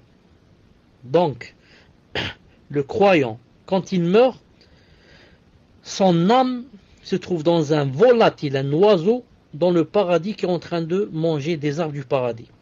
Il a dit, si c'est un shahid, c'est un martyr, la même chose, il a dit, son âme sera mise dans un oiseau, un volatile, il a dit vert, de couleur verte, il a ajouté la couleur verte, il a dit, elle mange, cet oiseau mange, ou ce volatile mange des arbres du paradis, il a dit, ensuite il va sous le trône d'Allah Azza wa Jal. Naam, tahta qanadil, inda qanadil tahta al-arsh. Elle va là-bas, bi'idnillah ta'ala. Ça n'empêche pas, comme a dit Cheikh Islam Taymiyyah, que la personne, quand elle meurt, que son âme soit des fois dans la tombe. Et c'est aussi l'avis de l'imam Malik rahimahullah. Des fois dans le paradis, des fois dans la tombe. Car le prophète sallallahu alayhi wa sallam, quand il a fait l'Isra ou le Mi'raj, quand il a fait l'Isra, qu'est-ce qu'il a dit? Il a dit, je suis passé devant la tombe de Moussa alayhi salam. Je l'ai vu dans sa tombe en train de prier. Ici, en parlant de Moussa, il a dit qu'il l'a vu dans sa tombe en train de prier. Et l'autre hadith, qu'est-ce qu'il a dit? Quand quelqu'un meurt, son âme, s'il est des gens du paradis, son âme sera dans un volatile qui est en train de manger des arbres du paradis. Donc, en parlant de Moussa, il a dit qu'il était dans la tombe. En parlant des croyants, il a dit leurs âmes étaient dans le paradis. Donc, Cheikh l'Islam a dit, ça n'empêche pas que des fois, il est dans le paradis et son âme, des fois, elle est dans la tombe, bi'idnillahi ta'ala. Donc, conclusion, le paradis et l'enfer existent déjà. Cheikh Ibn Uthaymin, on lui a posé une question. Quand la personne meurt, est-ce qu'il va directement en enfer ou au paradis, ou bien il attend? Il attend que Yom al-Qiyamah, il rentre au paradis ou en enfer. Il a dit, quant à son âme, elle va directement au paradis, ou bien directement en enfer. Comme ça, il a dit. Quant à son âme. Quant à son corps, non. Son corps ne rentrera au paradis ou en enfer que lorsqu'il rencontrera Allah subhanahu azza wa jal. تفضل. Barakallahu fikum, cher. Je dois juste faire une remarque avant de vous poser la prochaine question, qui est que plus de la moitié des questions que Frère Tawfiq a récupérées dans le salon bis, et pourtant j'ai assisté plusieurs fois, n'ont pas aucun rapport, même de très très loin, avec la Aqidah. Et là, il vient de m'en envoyer 4 encore, et il n'y en a qu'une seule qui est en rapport avec la Aqidah. Fadlan an takun, qu'elle ait un rapport avec le cours d'aujourd'hui. Donc, ni rapport avec le cours, ni avec un cours précédent, ni avec la Aqidah. Donc, vraiment, vous ne nous avez pas aidé ce soir. Allah al-Musta'an. Question suivante, cher. Question d'une sœur. Il dit, Hafizakumullah, cher, j'aurais voulu savoir par rapport à la prière sur le prophète, sallallahu alayhi wa sallam, le prophète Mohammed, alayhi salatu wa sallam, et la prière sur les autres messagers. Cher, pour quelle raison fait-on parfois la différence dans l'énonciation? Donc par exemple, on dit Moussa, Isa ou un autre, alayhi salam, et quand on parle du prophète Mohammed, on dit alayhi salat wa salam. Donc pourquoi rajoute-t-on salat quand il s'agit de Mohammed? Et pour les autres, on dit juste alayhi salam. Est-ce que donc cela est déjà correct, cher? Et y a-t-il une raison en cela? Et qu'est-ce qui est mieux de dire pour les autres messagers? Barakallahu fikum, cher. Qu'Allah nous augmente tous en sciences utiles dans ce salon.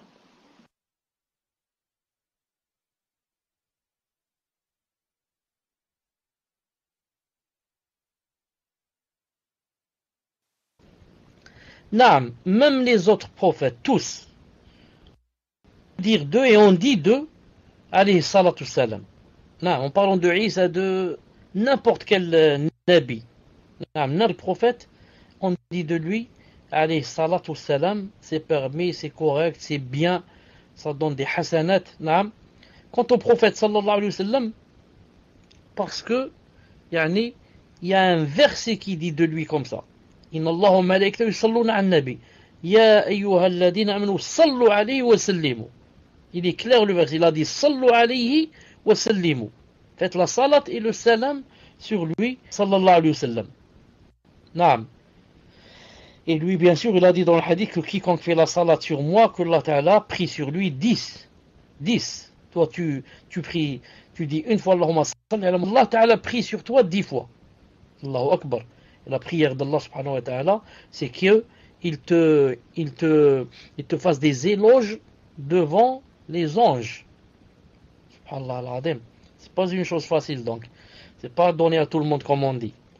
Donc je redis, c'est correct, et c'est bien aussi de dire, même en parlant des autres prophètes, Allahumma salli wa sallam par exemple, ala Isa alayhi salatu salam, Nuh alayhi salatu salam, Hud alayhi salatu salam, Salih alayhi salatu salam, et comme ça. Si tu as dit seulement alayhi salam, tu n'as pas fait un péché. Même notre prophète sallallahu alayhi wa sallam, si tu dis Muhammad alayhi salam, tu n'as pas fait de lui un péché. Mais en disant alayhi salatu salam, tu as fait exactement ce que Allah Ta'ala t'a ordonné de faire. Tfadlal. Et ceux qui ont l'habitude d'écouter beaucoup de cours de Sheikh Al-Albani rahimahullah, savent qu'il disait beaucoup alayhi salam au lieu de alayhi salam. Plus là, ceux qui ont l'habitude d'écouter beaucoup ces cours, qu'est-ce qu'il dit? Il dit souvent, quant à notre prophète alayhi salam, il a fait ceci ou cela. Quant à notre prophète alayhi salam, il a dit ceci ou cela. Pour vous dire donc que même Muhammad alayhi salam, c'est permis de dire de lui alayhi salam. Tfadlal.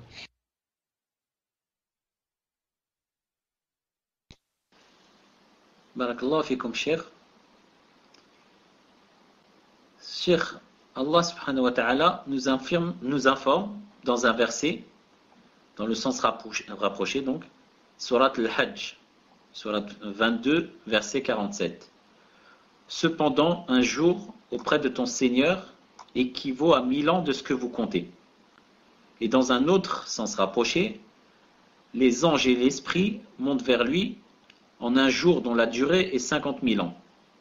Cheikh, nous savons qu'Allah Azza wa Jal est hors de sa création. Donc comment comprendre ces versets? Jazakumullah wa khaira, Cheikh.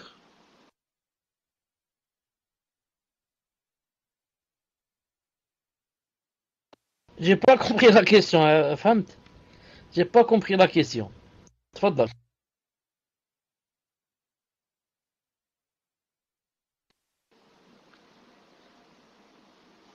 Voilà, c'est bien ça les deux versets.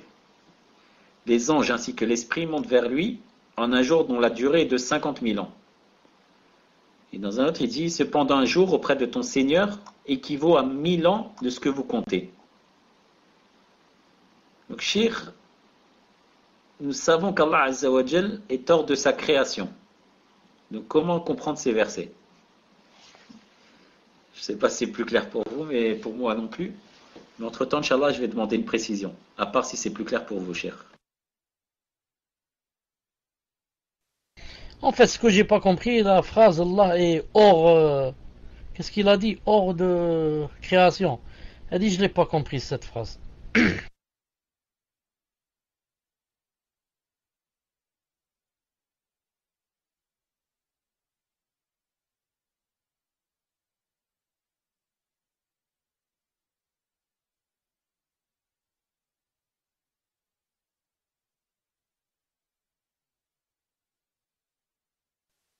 En attendant, Shir, la précision, question suivante d'un frère.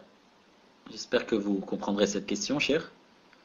Il dit, j'espère que vous allez bien, Shir. Je voudrais savoir si on entend le nom du prophète, sallallahu alayhi wa sallam, quand on l'entend différé, c'est-à-dire pas en direct. Et voilà, c'était ça la question en fait.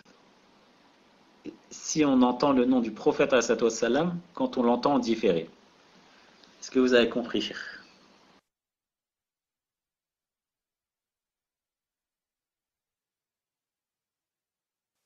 Peut-être la personne veut dire, si on entend différé, est-ce qu'on doit dire sur lui, alayhi salam, ou pas?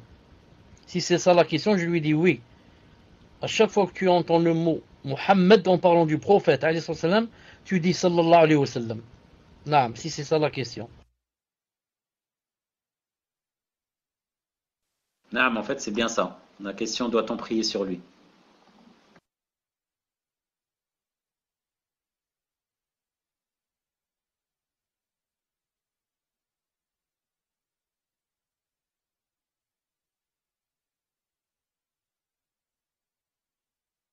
Donc j'ai répondu, Inch'Allah ta'ala. J'ai répondu.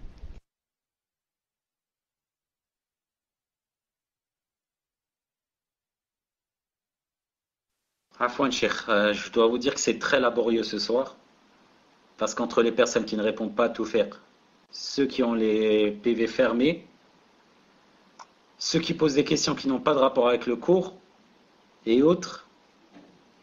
Donc vous voyez ce soir comment on a pu perdre du temps, un temps énorme. Et donc vous comprenez pourquoi à chaque fois le frère musulman vous demande de faire des efforts, parce que vous voyez le temps qu'on peut perdre, et pendant ce temps, un grand nombre de personnes aimeraient que leurs questions soient posées. Mais à cause d'une partie, vous voyez le temps qu'on peut perdre. Enfin, donc je vais prendre la question suivante, cher. Je ne sais pas si elle a un rapport avec la Aqidah, le cours ou autre. Donc, question suivante, cher. Question d'un frère qui dit,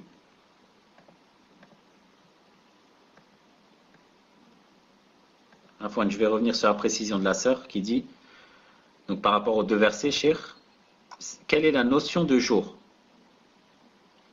Et c'est concernant le fait qu'Allah soit en dehors de la création, c'est par rapport à auprès de ton Seigneur. Les anges,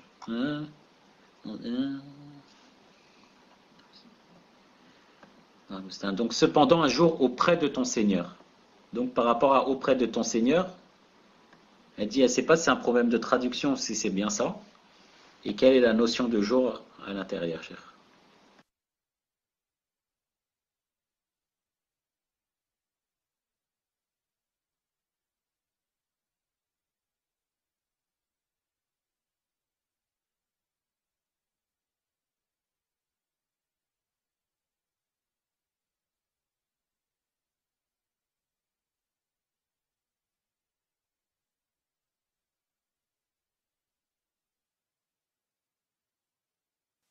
Et moi, est-ce que vous m'entendez? Est-ce que vous m'entendez? J'ai pas très bien compris ce que veut dire la personne, mais je lui dis, si la personne veut dire pourquoi dans ce verset il a dit un jour équivalent à 1000 ans de votre calcul. Et dans l'autre, il a dit un jour dans la durée de 50 000 ans. Et il y a même un autre hadith qu'il n'a pas cité ici, un autre où il parle aussi de 1000 ans. Oui, c'est de 1000 ans. Ça veut dire que, comment joindre entre ces versets, je dis, Allah subhanahu wa ta'ala alam, ce sont 2 ou 3 versets différents, l'un de l'autre. Car dans Sourate al-Hajj, où il a parlé que le jour c'est de 1000 ans. 1000 ans, c'est, d'après certains savants, le jour ici, c'est l'un des 6 jours.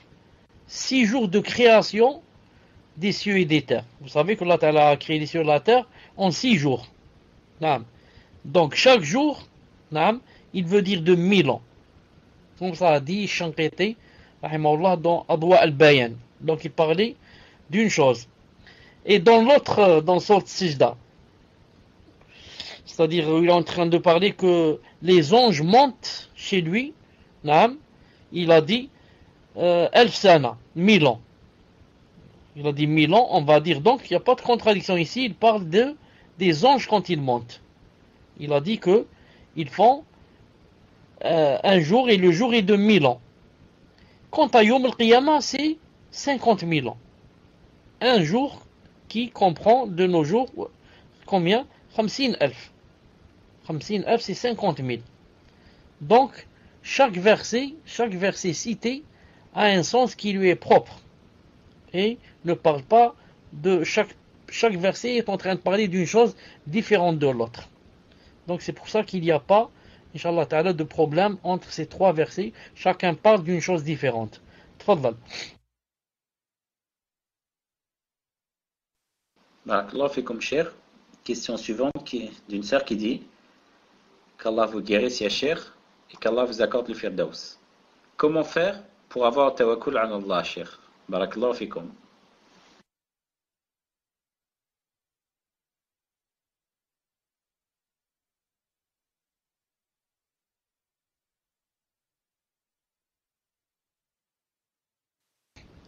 Tawakkul Allah subhanahu wa ta'ala, c'est quand la personne,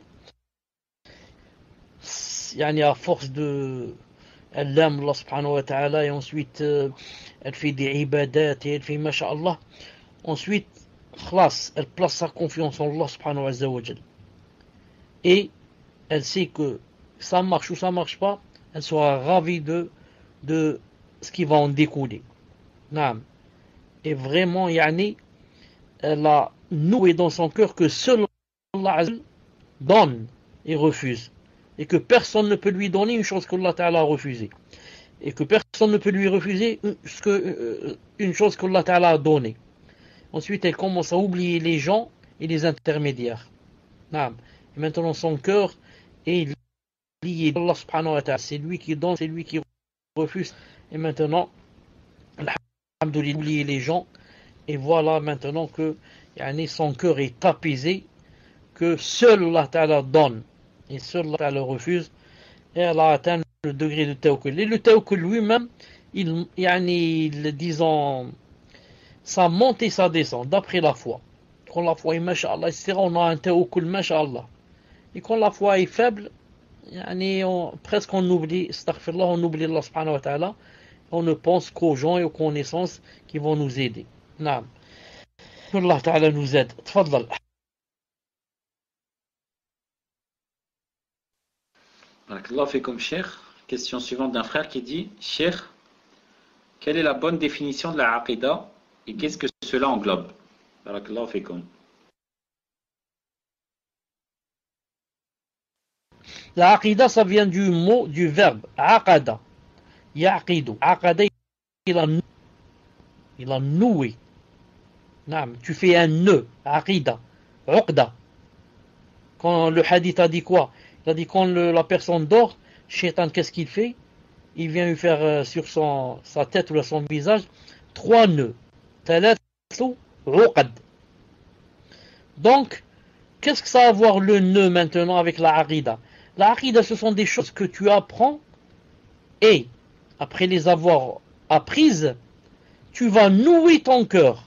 Tu vas les nouer dans ton cœur. Ou bien nouer ton cœur autour de ces choses que tu viens d'apprendre. C'est pour cela que ce sont des choses qui ne vont jamais s'effacer de ton cœur. C'est pour cela que, est-ce que toi tu as par exemple, maintenant que tu viens d'apprendre qu'il y a un enfer et qu'il y a un paradis, est-ce qu'il se peut que demain tu dises il n'y a plus d'enfer ou il n'y a plus de paradis? Ce n'est pas comme des choses que tu apprends que dans ta vie courante comme ça, que X, je ne sais pas, à 40 ans, que X a 40 ans. Ensuite, une semaine après, tu corriges, tu dis non, je me suis trompé. X a 30 ans. Moi, on m'a trompé. Il a seulement 30 ans. Ce sont des choses donc que tu effaces et tu corriges. La aqida, non. Ce sont des choses auxquelles ou sur lesquelles tu vas nouer, faire des nœuds dans ton cœur. Uqad. Et la aqida, ça englobe tout ce qui est le domaine de l'invisible. Quand tu parles du paradis, de l'enfer, du sérat, de la vasque céleste, tu parles de ce qui se passe dans la tombe, tu parles de les anges, tout ce que tu vois pas et des choses dont tu crois, ça s'appelle l'aqida. Tout ce qu'il y a, ce qui va venir dans l'au-delà et dans la tombe et dans, ça s'appelle l'aqida. Tu as noué ton cœur qu'il va arriver telle chose. Ce sont des choses qui n'ont pas de doute et qui ne vont jamais changer de ton cœur. Tfaddal. Barakallahu fikum, cher.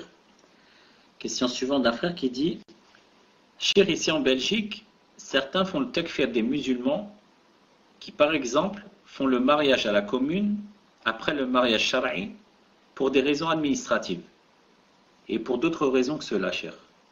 Est-ce que donc tout cela est vrai ou pas?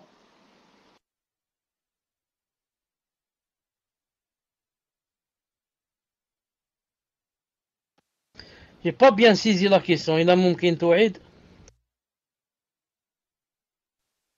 Madame Cher, il dit qu'en Belgique, certains rendent mécréant le musulman qui va faire le mariage à la commune, donc à la mairie, après le mariage shara'i, pour des raisons administratives.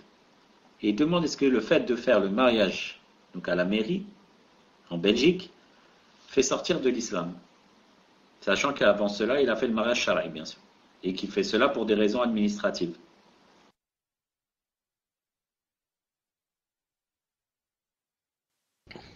Chauffe, la Belgique, c'est connu pour être un ma'aqal. Ma'aqal, je sais pas comment on dit ça. Attends, je vais vous dire comment on dit ça. Je connais le mot. Un bastion. Voilà, j'ai trouvé le mot, alhamdoulilah, où je le connais. Chauffe, je vais écrire ça. Un bastion. La Belgique est connue pour être le bastion du takfir. Oh, Tamallah, tu es là. Allahu Akbar, Tamallah est là. J'espère que tu n'es pas en Belgique, cher. Attention, tu n'es pas en Belgique, hein. Parce que là-bas, c'est le bastion du takfir, c'est connu. Bruxelles. Surtout, je crois, Bruxelles. C'est Allahu Akbar. C'est de là-bas que commence le takfir et qui se répand dans le monde. Naam. Alaykoum salam. Surtout, le takfir par rapport, disons, aux Européens. Aux Européens. Alhamdulillah. Donc, si quelqu'un dit que celui qui va faire le mariage administratif est devenu mécréant, et que ce quelqu'un qui a dit ça, ça vient de Belgique, donc il ne faut pas s'étonner. Il ne faut pas s'étonner. La Belgique, c'est connu pour être le bastion du takfir.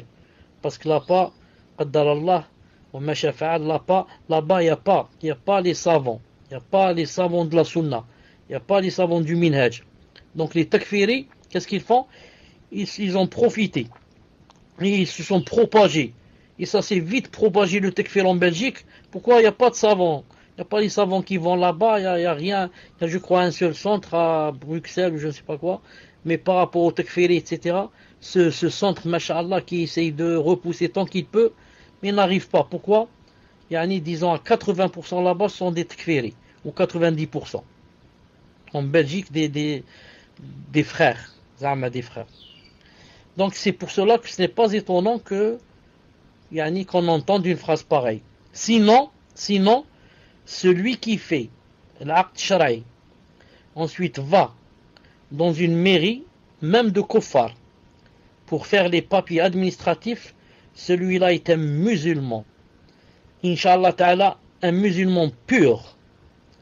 Car c'est quelqu'un qui est allé demander des papiers juste pour prouver. Et non pas pour se marier. Lui, il s'est déjà marié. Quand il a fait l'acte shara'i, il a ramené les deux témoins et le tuteur de la fille, il s'est déjà marié. Mais il est parti là-bas juste pour quoi? Pour qu'on lui donne des papiers comme quoi il est marié. C'est juste ce qu'on appelle tawthiq. La personne pose la question de dire à Bruxelles et Anvers, le centre s'appelle Furqan. Le Furqan, c'est le centre des sunnas, je crois, des sunnites. C'est pas des takfiri, ça? D'après ce que je sais, Allah Ta'ala alam.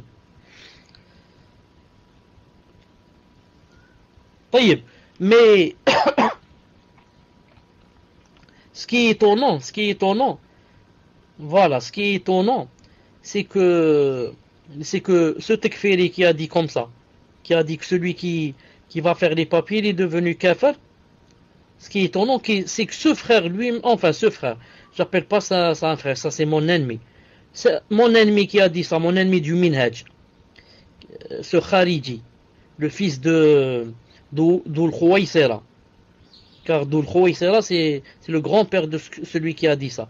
Dhul Khuwaysira, entre parenthèses, c'est le premier Khariji dans le monde musulman, qui est sorti sur le PAD, qu'il a dit que tu n'as pas été juste, tu as été injuste en faisant cette distribution des biens, du butin. Astaghfirullah. Il s'appelle Dhul Khuwaysira, le premier Khariji dans le monde. Donc celui qui vient de dire cette phrase aujourd'hui, comme quoi celui qui va à la mairie pour faire les papiers est devenu kafir, celui-là c'est le petit-fils de Dhul Khuwaysira. C'est le petit-fils de Dhul Khuwaysira. Et le problème c'est que ce takfiri qui a dit ça, s'il achète une maison, il accepte d'aller chez le notaire pour faire des papiers. Chez le notaire kafir. Et il accepte aussi d'aller à la mairie pour faire des papiers pour sa maison ou je ne sais pas quoi. Naam. Et il accepte de payer l'assurance de la voiture, il accepte de payer des choses. Naam. Celui qui a dit ça, vous allez chercher dans ces papiers, vous allez trouver des papiers qui attestent comme quoi il est allé chez le notaire pour ou alors il demande la nationalité de pays de Kofari comme ça. Subhanallah al-Azim. Donc, nous, qu'est-ce qu'on dit? On dit Alhamdulillah. Le prophète, qu'est-ce qu'il a dit? Il a dit Al-ulama'u warathatul anbiya. Il a dit les savants sont les héritiers des prophètes. Et toi, tu connais et tu sais que les grands savants ont dit que c'était permis et que c'était même obligé. Ils ont dit c'est obligé d'aller à la mairie pour avoir des papiers. Sinon quoi? Sinon, ils vont jouer de toi, ma fille. Toi, ma fille, ils vont jouer de toi. Il va se marier avec toi. Tu lui dis, on ne fait pas les papiers à la mairie, c'est haram. Il te dit, ah, c'est masha'Allah. Ah, j'aime comme ça. Voilà, on va se marier alors, 2 ou 3 jours, et te dit, salam alaikum. Ni je te connais, je t'ai jamais rencontré, et encore moins, l'enfant qui est dans ton ventre, ce n'est pas mon fils. Qui t'a dit ça? Pourquoi? Tu es tombé avec un takfiri qui aime jouer avec les femmes. Et chaque soir, c'est une nouvelle femme, et alhamdoulilah, il n'y a pas de papier. Et si maintenant il y a des papiers, ça va être difficile pour divorcer. Non, mais il est obligé de reconnaître que c'est son enfant. Et comme ça. Non. comme a dit Ibn al-Qayyim et les savants, ils ont dit Allah Ta'ala, subhanahu azza wa jal, pour un dinar ou un dirham, il a dit dans le Coran, Ya ayyuhalladhina amanu, idha tadayantum bidaynin ila ajalin musamman faktubuh. Il a dit pour un dinar ou un dirham, il a dit si jamais, Allah Ta'ala a dit, vous faites des dettes, il faut l'écrire. Et ils ont dit, le plus long verset du Coran se trouve, ou là son contexte, parle de quoi?